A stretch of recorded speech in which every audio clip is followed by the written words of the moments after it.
Sebenarnya masalah yang lumayan itu adalah resistensi dari si wajib pajak. Terbuka, transparansi dan juga akuntabel gitu. Halo hai semuanya, kembali lagi bersama kita di episode Bijak Bisik Pajak. Aku Fiona. Dan aku Rafin. Kepala kesempatan ini kita mau ngapain sih, Vin? Nah, kita tuh lagi pengen bahas topik-topik yang lagi hangat nih Fiona di lingkup masyarakat. Dengar-dengar katanya Indonesia kan udah bergabung ya dalam organisasi OECD dan udah juga nerapin AIOI. Kamu tau gak sih AIOI itu apa? Duh, aku tuh bingung nih. Aku juga gak tahu. Daripada kita bingung dan penonton juga makin bingung, langsung aja kita tanyain ke narasumber yang udah ada bersama kita ini. Boleh dong kenalin dirinya Kak Enda sama Kak Raffi. Kenalin aku Raffi. Halo, kenalin aku Ainken. Gimana nih Kak kabarnya Kak? Katanya Baik. Kalian gimana kabarnya? Alhamdulillah Kita juga juga baik, baik. sehat. Alhamdulillah. Oke, daripada lama-lama lagi, mending langsung kita masuk ke Boleh, pertanyaan yang pertama. Terkait keterbukaan informasi yang tadi kita bingung nih, Kakak boleh nggak sih jelasin lebih lanjut tentang keterbukaan informasi itu dalam sistem perpajakan di Indonesia ini? Oke, aku dulu kali ya. Untuk keterbukaan informasi, apalagi di bidang perpajakan tuh penting banget ya, karena ini kan bakalan ningkatin kepercayaan di masyarakat. Sebenarnya bukan di satu sisi aja, melainkan mutual trust ya antara wajib pajak dengan otoritas pajak dan sebaliknya gitu. Nah, ketika wajib pajak gitu merasa bahwa informasi mereka itu dikelola dengan baik, walaupun secara transparan gitu, mereka kan cenderung akan lebih patuh ini dalam memenuhi kewajiban perpajakan mereka. Dan juga nanti dari sisi pemerintah, dari sisi otoritas pajak ini akan membantu untuk mengumpulkan pajak dan mengurangi upaya penghindaran pajak yang dilakukan oleh wajib pajak gitu.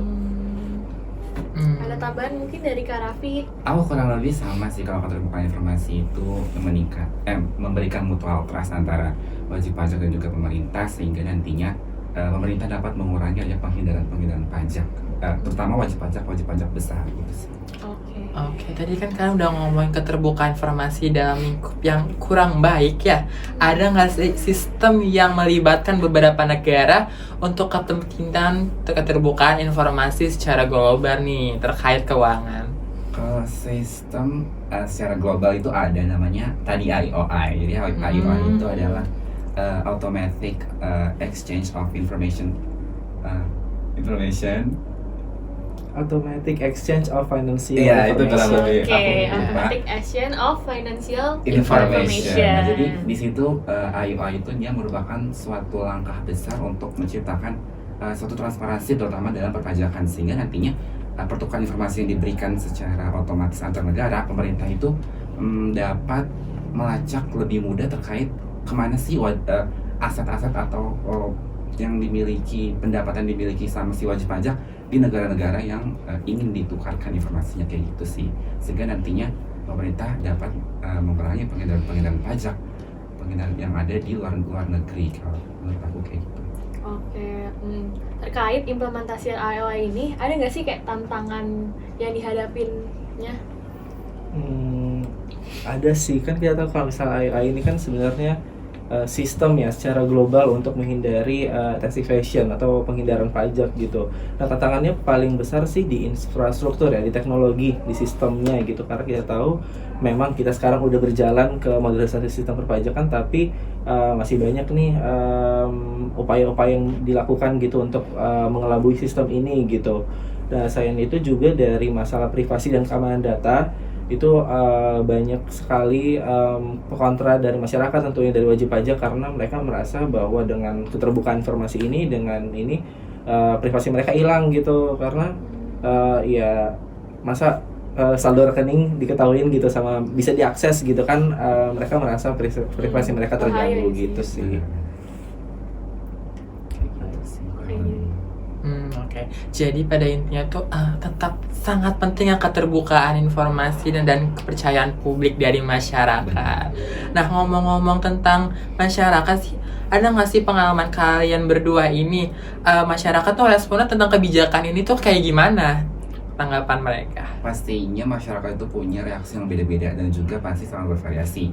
Mereka pasti ada yang mendukung, juga ada yang menolak, tapi mostly itu mereka melihat bahwa dengan ada keterbukaan informasi ini ada nih potensi peningkatan penerimaan negara, tetapi ada juga yang tadi kayak skeptis, kayak mereka nggak percaya kalau data-data mereka aman, privasi data mereka menjadi ancaman juga atau bagaimana. Terus sehingga nantinya pemerintah dapat melakukan mungkin edukasi dan sosialisasi ya kepada wajib pajak dan masyarakat, sehingga nantinya keterbukaan informasi itu dapat berjalan dengan baik untuk mengatasi permasalahan-permasalahan yang ada.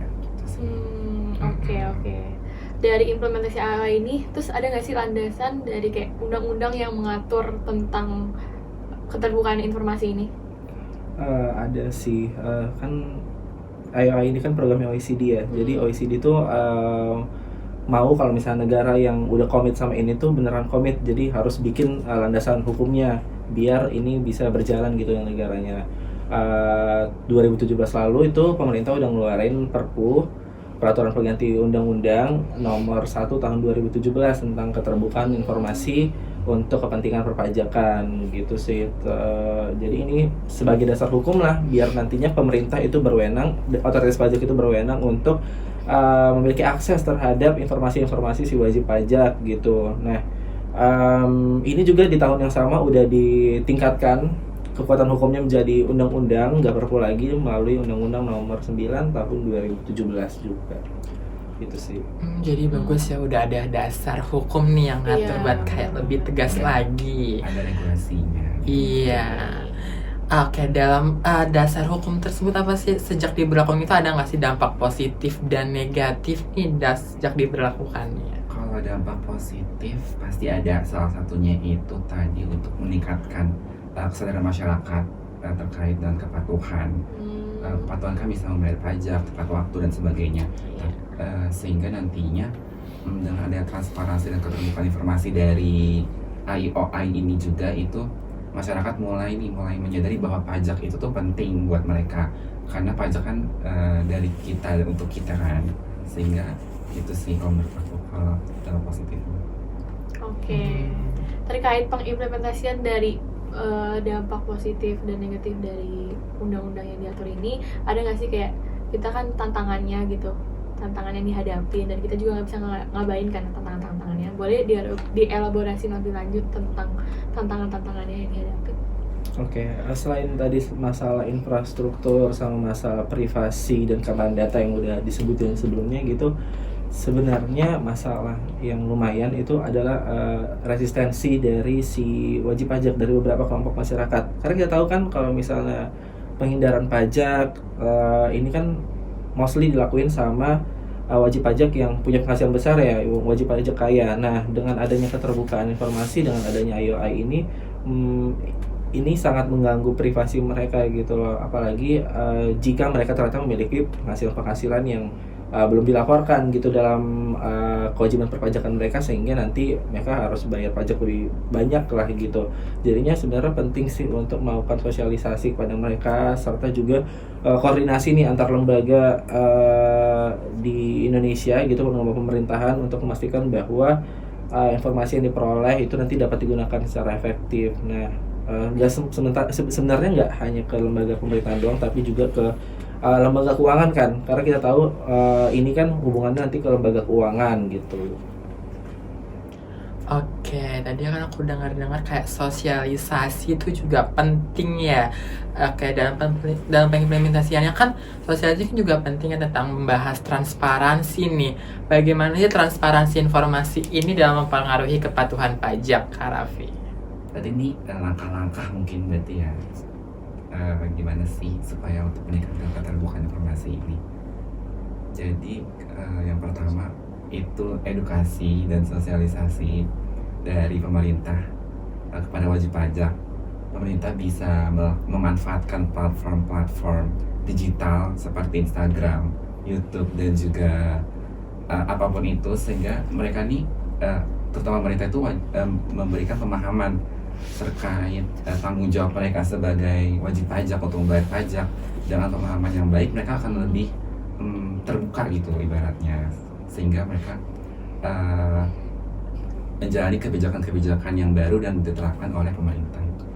Mungkin kalau bisa nambahin ya, hubungannya gitu ya, pengaruhnya itu antara transparansi dengan kepatuhan pajak gitu kan, diharapkan transparansi ini nanti bisa menciptakan rasa keadilan gitu di wajib pajak.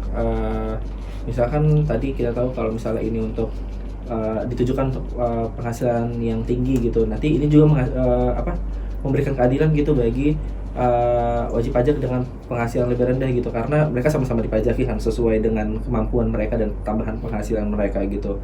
Nah, jadi ketika masyarakat nih merasa bahwa mereka diperlakukan sama di pajak gitu, baik yang dibayarkan mereka dan yang diterima mereka gitu, ini akan cenderung mempengaruhi kepatuhan perpajakan mereka lah. Jadi ini menciptakan voluntary tax compliance juga sih sebenarnya.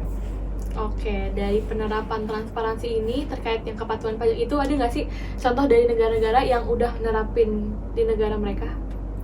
Pastinya banyak untuk yang menerapkan keterbukaan informasi. IUI ini mungkin salah satunya itu Skandinavia. Skandinavia. Iya, jadi Skandinavia itu semenanjung di daerah Eropa yang terdiri dari beberapa negara. Jadi ada Finlandia, Swedish, aku lupa apa lagi, pokoknya itu kayak semenanjung itu. Nah, mereka ini tuh terkenal dengan sistem perpajakan yang sangat terbuka, transparansi dan juga akuntabel gitu. Sehingga wajib pajak dan masyarakat itu percaya kepada pemerintahnya bahwa mereka menerapkan suatu regulasi dan juga mengalokasikan dana wajib pajak itu dengan baik dan benar. Oke. Itu Baru tahu ya, Vin, Skandinavia. Aku juga baru tahu, Iya, teman-teman aku juga baru Skandinavia. tahu kan, baru dengar Skandinavia. Oke, mungkin udah kayak pembahasan kita di episode kali ini. Mungkin ada nggak sih dari Kak Inken atau Kak Raffi pesan-kesan dan pesan yang disampaikan kepada penonton yang di rumah juga nih, teman. Penonton. Mungkin pesannya aku mau nekenin aja kalau misalnya sebenarnya kepatuhan ini tuh bukan tentang wajib pajak aja. Kita bukan hanya menyasar wajib pajak untuk untuk patuh transparan gitu, tapi ini juga untuk menciptakan adanya mutual trust tadi ya, membangun kepercayaan antara pemerintah dan juga masyarakat, sehingga nanti ini salah satu jalan lah menuju adanya good governance gitu sih.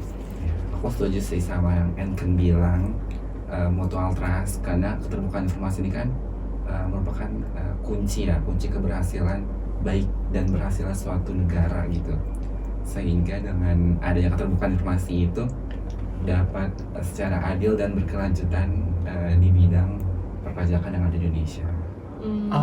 Oke, mungkin jadi aku simpulin jadi satu, pada intinya transparansi dan keterbukaan informasi itu sangat penting ya teman-teman, dalam guna mendukung tujuan negara yang ingin dicapai. Supaya kayak negaranya wajib pajaknya pada patuh akan pajak, supaya semuanya adil. Betul. Iya. Oke, mungkin itu aja kali ya bakal kita bahas di podcast kali ini. Iya, pentingnya teman-teman tadi pesan-pesan tadi tuh, jangan lupa bayar pajak, patuhin kewajiban perpajakannya, jangan sampai kalian untuk menghindar. Bener banget, kita tuh harus bayar pajak, harus patuh. Betul. Oke, mungkin sekian dari episode bijak kali ini. Jangan lupa apa teman Fiona? Like, Komen dan share. See you di bijak selanjutnya. Bye bye.